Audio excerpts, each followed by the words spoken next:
Dana bagi hasil cukai hasil tembakau atau biasa dikenal dengan DBH-CHT adalah penerimaan negara dari sektor cukai hasil tembakau yang kemudian dibagi hasilkan kembali kepada pemerintah daerah, penghasil cukai dan atau penghasil tembakau.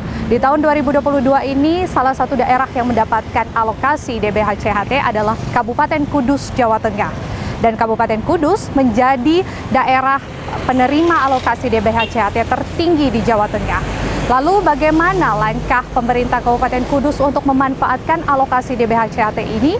Kita bahas selengkapnya bersama saya Cindy di lapangan dalam liputan khusus edisi DBH-CHT Kabupaten Kudus, Jawa Tengah.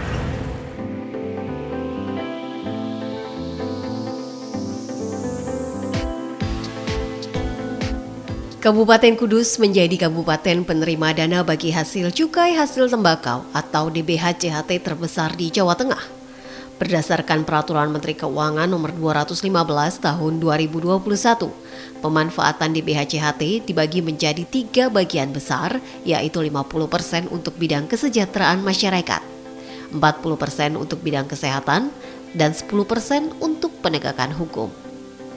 Dalam sosialisasi perundang-undangan di bidang cukai yang dilaksanakan Dinas Kominfo Kabupaten Kudus beberapa waktu lalu, tepatnya di Kecamatan Kaliwungu, Bupati Kudus menyampaikan adanya perubahan pos-pos pemanfaatan DBH-CHT. Hal ini berpengaruh pada pembangunan infrastruktur di Kabupaten Kudus.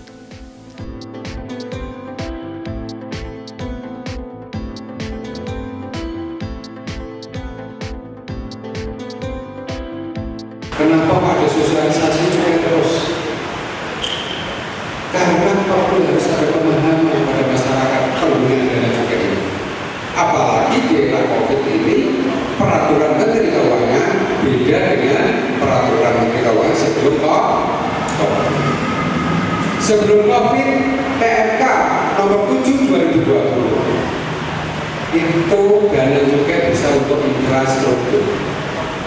Separuhnya untuk infrastruktur, separuhnya untuk peningkatan pelayanan kesehatan. Di 2021 peruntukannya semua lebih ke spesifik. Tidak boleh untuk infrastruktur, jadi tidak ada. Diganti kesejahteraan masyarakat. Ini di sini bidangnya didanai juga ada. 50% untuk kesejahteraan masyarakat dalam rangka mendukung program pemulihan ekonomi nasional. Yang pertama, peningkatan kualitas bahan baku, pelatihan peningkatan kualitas tembakau ini BCD ini untuk petani tembakau. Kudus tidak ada petani tembakau, jadi kita tidak anggarkan di sini. Alokasi anggaran tidak ada di sini.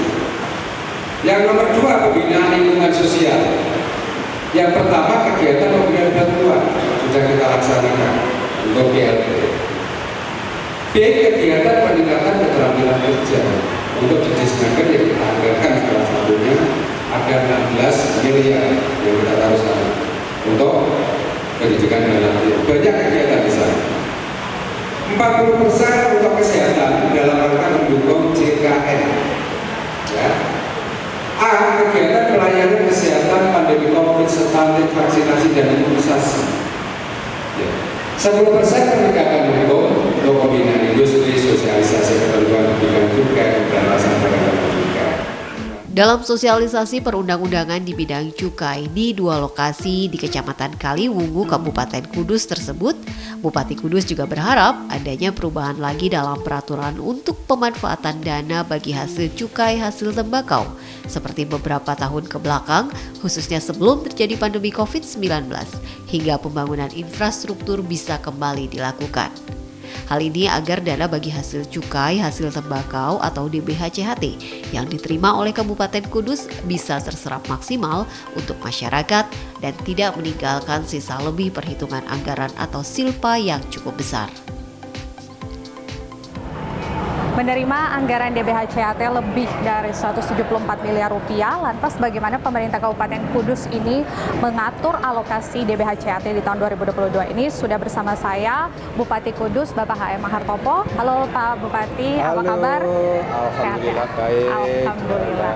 Nah, pertanyaan besar masyarakat Kudus ini Bapak, bagaimana Pemkab ini mengatur alokasi DBHCAT di tahun 2022 ini Pak? Ya, sesuai dengan PMK 2015, Kudus mendapatkan 174. Ini peruntukannya kita lakukan berdasarkan memang mandatori dari Kementerian Keuangan, yang tentunya di sini 50% untuk kesejahteraan masyarakat, 40% untuk kesehatan, dan 10% untuk sosialisasi seperti ini. Apa yang dirasakan, apa yang bisa dimanfaatkan oleh masyarakat, tentunya banyak sekali yang ada di sini. Untuk BLT, 30% untuk BLT, 20% termasuk itu ada kepelatihan, ya, pendidikan dan pelatihan ada di Dinas Tenaga Kerja, itu bisa dimanfaatkan untuk masyarakat untuk pendidikan dan pelatihan. Itu anggaran total ada 16 miliar yang untuk pendidikan, yang BLT kurang lebihnya hampir 90 miliar. Untuk kesehatan, 40% untuk kesehatan, yang tentunya ini bisa dimanfaatkan masyarakat untuk yang imunisasi, penanganan stunting, vaksinasi bisa dimanfaatkan, juga terkait untuk BPJS yang dibiayai oleh pemerintah kabupaten terkait JKN itu sendiri. Dan 10% yang terakhir itu? 10% untuk sosialisasi, karena misi kita bagaimana rokok ilegal ini harus ditiadakan.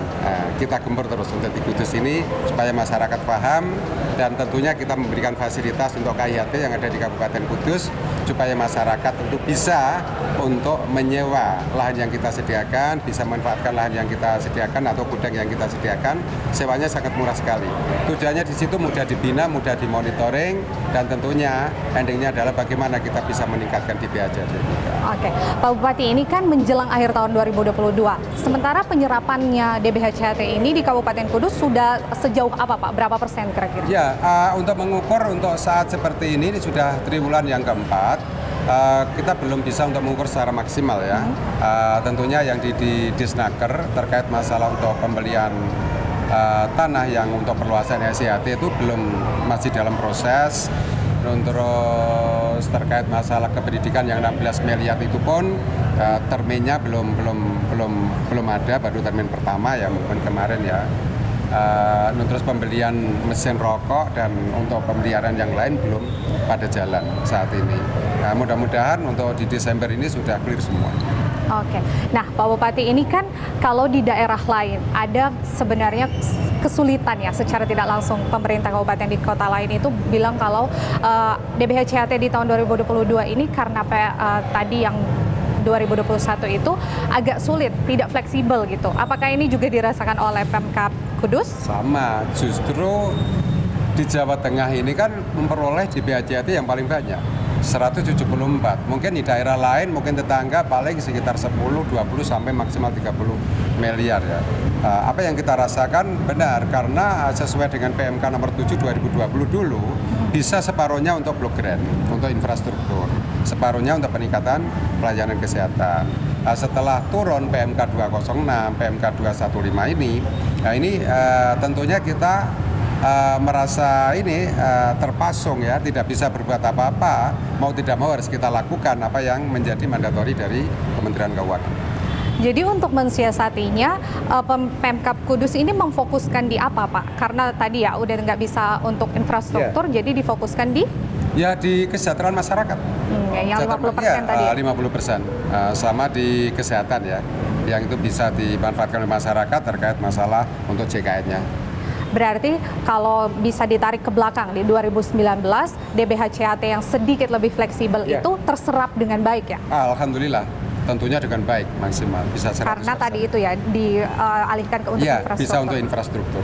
Nah, sebenarnya sudah ada yang terakhir ini Pak, sudah ada komunikasikah dengan pemerintah pusat terkait ketidakfleksibelan DBHCAT? Sudah, saya dengan Ketua DPRD tentunya bolak-balik ke Jakarta, ketemu Pak Dirjen Keuangan juga, yang tentunya di sana memberikan jawaban suruh sabar karena ini masih ada COVID. Jadi belum bisa. Mudah-mudahan di 2023 nanti ada PMK lagi yang tentunya memberikan kelonggaran pada pemerintah Kabupaten Kudus. Baik, terima kasih Pak Bupati. Tentunya harapan kita walaupun ada sedikit keterbatasan penyerapan itu, tapi bisa dimaksimalkan di 50% kesejahteraan masyarakat tadi ya. Terima kasih Pak Bupati, sehat selalu.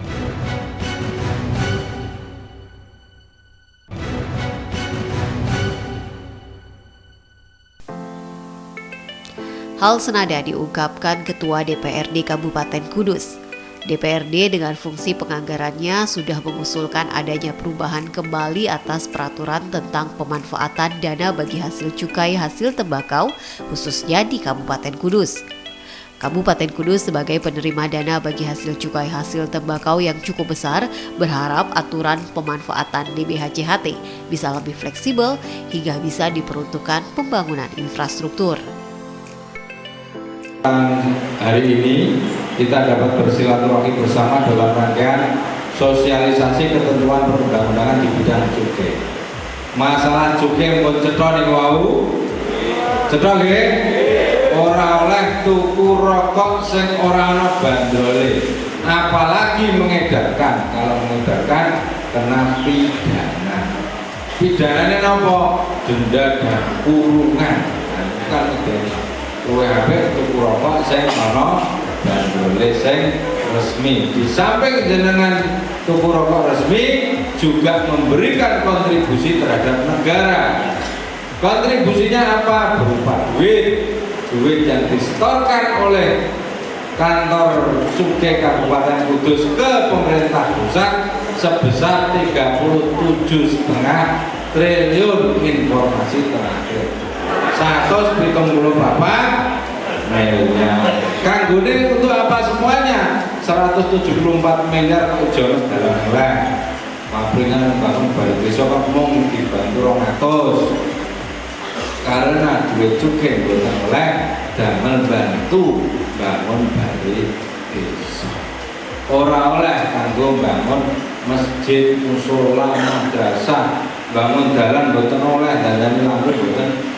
Sagete kangge napa? 40% kesehatan, bangun puskesmas, posko, maringi BPJS masyarakat yang tidak mampu, termasuk beli alat kesehatan. 50%, yang 30% untuk BLT, bantuan langsung tunai. Buruh rokok, khusus buruh rokok. 20% untuk pelatihan, 10% untuk kegiatan ngeten, kegiatan sosialisasi. Dalam paparannya bersama Bupati Kudus dalam kegiatan sosialisasi perundang-undangan di bidang cukai di Kecamatan Kaliwungu, Ketua DPRD Kabupaten Kudus juga menjelaskan tentang penyerapan DBH-JHT di Kabupaten Kudus hingga bulan November 2022. Oke, Pak, ini ada pertanyaan besar dari masyarakat Kabupaten Kudus. Progres penyerapan anggaran ini kan tadi 50% untuk kesra, 40% kesehatan, dan 10% penindakan. Ini bagaimana progresnya, Pak? Khusus untuk BLT kita sudah terserap mungkin 60% ya. Tinggal nanti di bulan Desember kita akan alokasikan 2 kali lagi. Insya Allah serapannya ya di atas 95%. Berikutnya yang di Naker ada beberapa anggaran yang memang penyerapannya masih rendah karena di sana ada pembelian tanah yang sulit dilakukan menurut saya karena kami sudah mengusulkan kepada Bupati agar pembelian tanah itu dipending karena aset Pemda kita punya tanah sendiri yang tentunya nanti bisa dibangun sebagai kawasan industri hasil tembakau. Anggaran yang ada langsung bisa dimanfaatkan untuk pembangunan, tidak untuk beli tanah. Penambahan asetnya dalam bentuk bangunan. Kenapa begitu? Karena PMK ini bisa sewaktu-waktu berubah. PMK-nya kan tidak sama. Kalau nanti tanahnya kita beli, tiba-tiba peraturan Menteri Keuangannya berubah, bahkan mungkin 50% digunakan untuk infrastruktur, maka nanti tanah yang kita beli ya akan hanya menjadi aset tanah, tidak bisa dimanfaatkan secara cepat oleh masyarakat, terutama pengusaha rokok kecil. Di mana kawasan industri hasil tembakau ini kan hari ini sudah dimanfaatkan kurang lebih 11 perusahaan, 11 perusahaan rokok kecil. Dan sudah ada 17 yang waiting list, sudah ada 17 yang menunggu antri untuk bisa mendapatkan tempat di KIHT.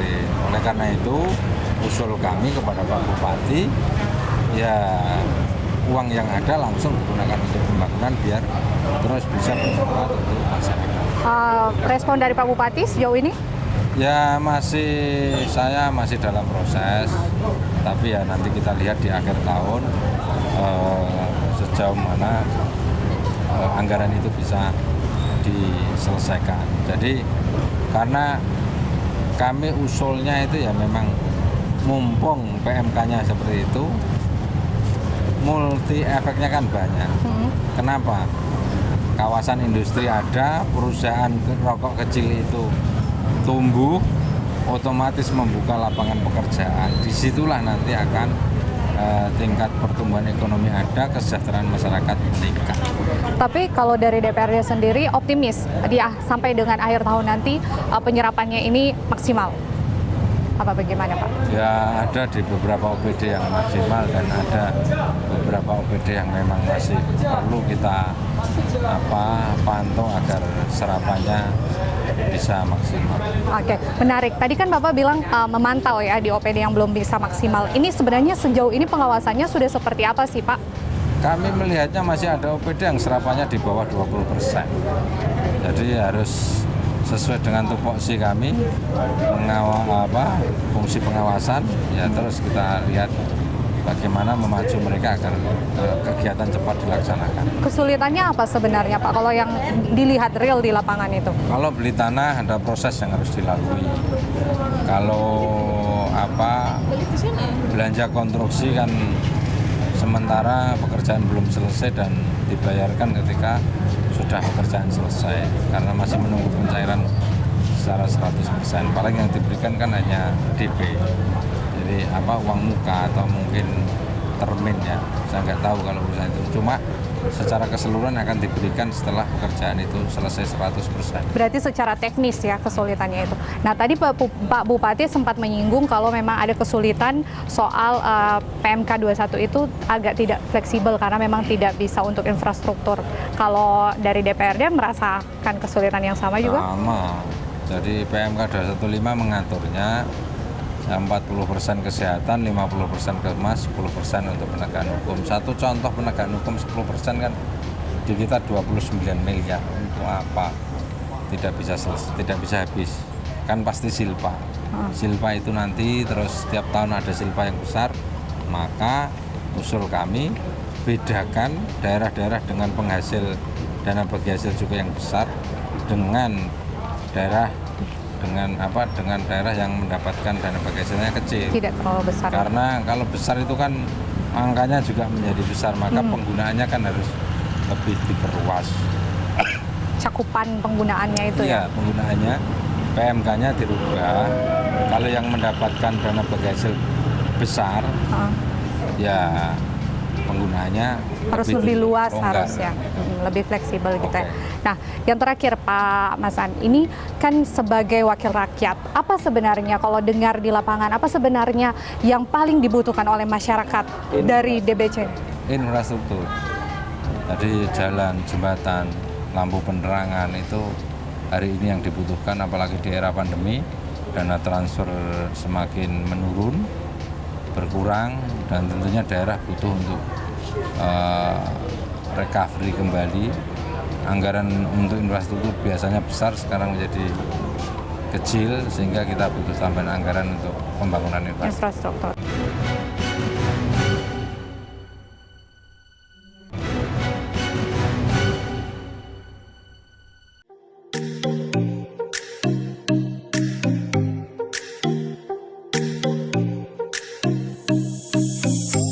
Yang saya tanyakan ada 3 hal. Yang pertama kaitannya dengan BLT, bantuan langsung tunai. Yaitu yang saya dengar di masyarakat itu bantuan langsung tunai itu pendaftarannya yang berhak itu lewat siapa? Kok ada masyarakat yang semestinya dapat atau tidak dapat?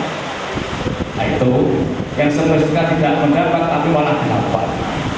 Itu lewat siapa? Yang kedua adalah BPJS yang tidak mandiri, yang dibiayai lewat desa. Itu prosesnya bagaimana? Nah, itu supaya apa, diurusi sendiri atau itu yang mengurusi adalah melalui lewat desa. Oke, yang ketiga, ini di luar biaya cukai juga, yaitu untuk bengkok desa yang sudah dibuat untuk peribadatan itu bisa dibuatkan sertifikat atau tidak.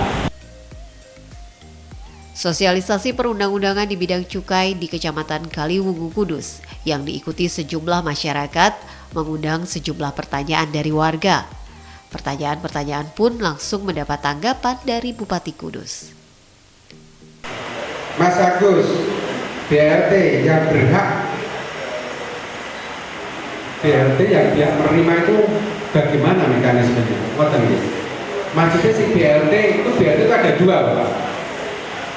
Yang dulu BLT khusus buruh rokok. Kalau buruh rokok itu yang mendata dari pabrik.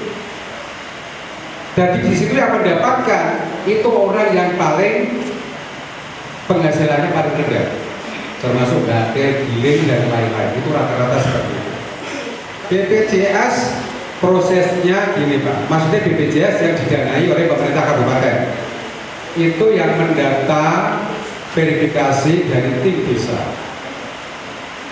desa, kalau BPJS itu terus ditindaklanjuti tim verifikasi dari dinas sosial. Yang mendapatkan BPJS adalah dari keluarga yang tidak mampu, artinya bisa dikatakan miskin, yang penghasilannya sehari-hari tidak bisa membackup kebutuhan keluarga. Bengkok bisa disertifikat, bisa, apalagi bengkok jalan aja sekarang ada sertifikatnya. Kita target kita memang belum 100%, kita dalam proses. Tapi kalau ada musola, ada masjid di situ, bengkok dibuat masjid atau musola, yang musolanya tidak bisa disertifikatkan. Bentuk itu tetap menjadi milik desa, bentuk desa. Yang ada nama sertifikatnya adalah bentuk desa, bukan untuk sertifikat masjid atau musola di situ. Tidak bisa, karena panjenengan di situ dikasih fasilitas oleh bentuk desa. Kata Mbak Muhammad Basar,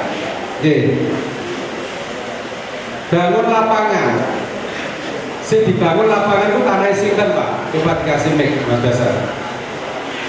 Tanah desa. Barangkali ada yang riba karena jadinya dibangun lapangan, kan gitu kan. Kalau tanah desa, kalau yang membiayai dari kabupaten harus kita sewa dulu tanah desa itu.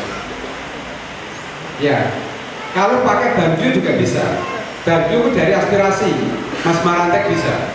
Contoh Mas Marantek ada tanah desa dikasih banju 200 juta, mungkin ya 2023 oke? Ya, nanti mana dikasih dan tanahnya Pak Kepala Desa sudah mengizinkan untuk dipinjamkan, itu bisa dikasih bagi. Itu ya Mas. Karang Taruna itu dari dana desa Pak, dari dana desa. Dana desa perolehan itu setiap desa berbeda Mas. Ya, berbeda. Tinggal komunikasi aja dengan tinggi kan. Jadi kan orang komunikasi lapor ke saya itu ya tidak bisa. Karang Taruna desa itu yang memberikan nanti bagi Pak Kepala Desa. Ya, itu biasanya jadi kan ada rencana kegiatan apa, konsep ke depan bagaimana. Nanti Pak Igi akan tahu. Ya, nanti bagaimana bentuk Pak Igi dan dengan Pak Igi tentunya akan transparan. Ini udah punya dana desa sekian, untuk ini sekian, nanti ada semua. Ya, tentunya untuk masyarakat. Betul Mas Basar, untuk sementara sudah ya, itu aja ya.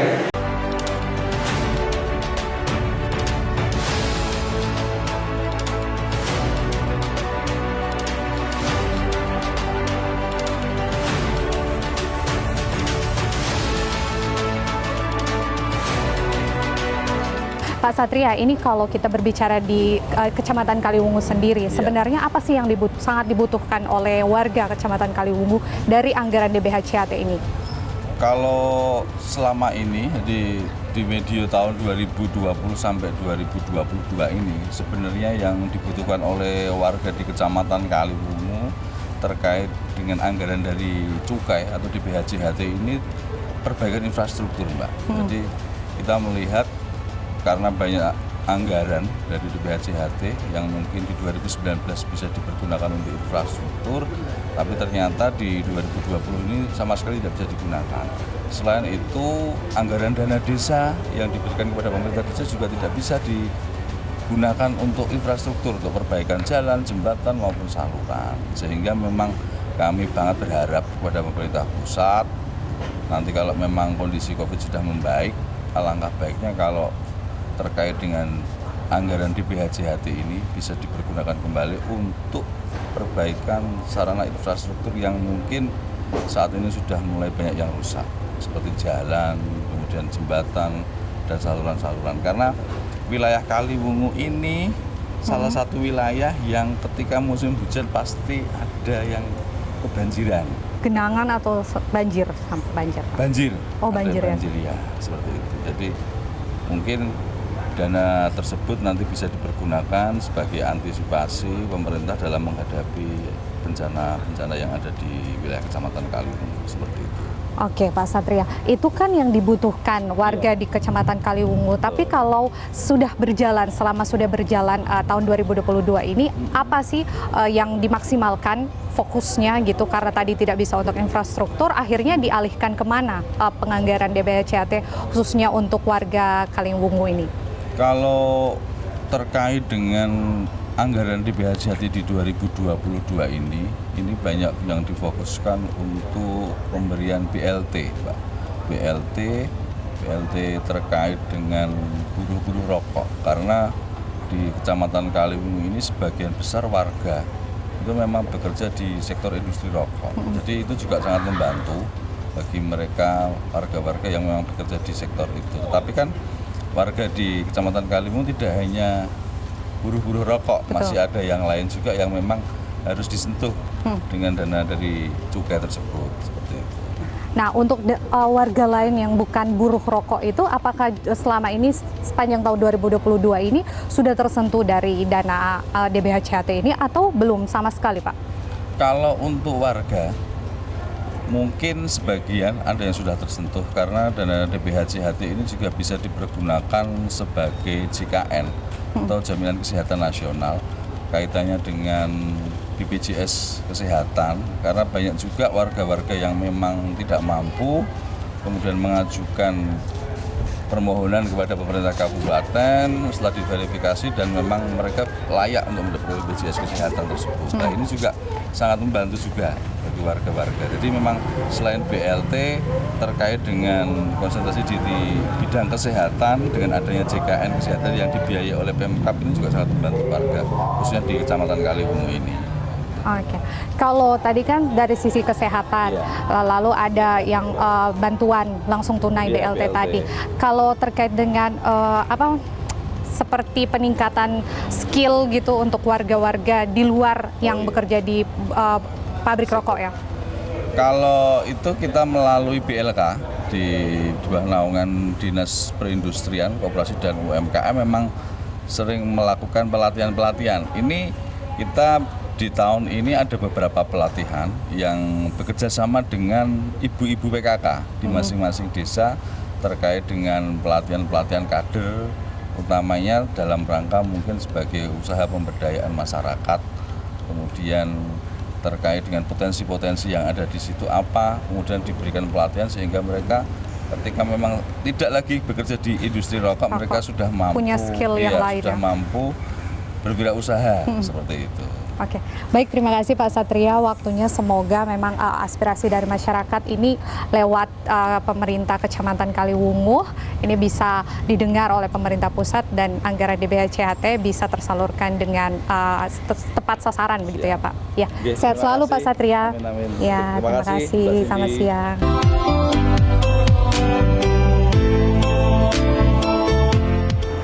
Satu harapan besar dari masyarakat Kabupaten Kudus terkait dengan alokasi DBHCT di tahun 2022 ini tentunya agar penyerapan anggarannya bisa maksimal, baik dari sisi penggunaannya maupun dari penerimanya agar bisa tepat sasaran. Mengingat memang Kabupaten Kudus ini adalah penerima alokasi DBHCT tertinggi di Provinsi Jawa Tengah. Demikian liputan khusus edisi DBHCT Kabupaten Kudus, Jawa Tengah. Sampai jumpa di liputan khusus edisi lainnya. Saya Cindy di lapangan pamit undur diri.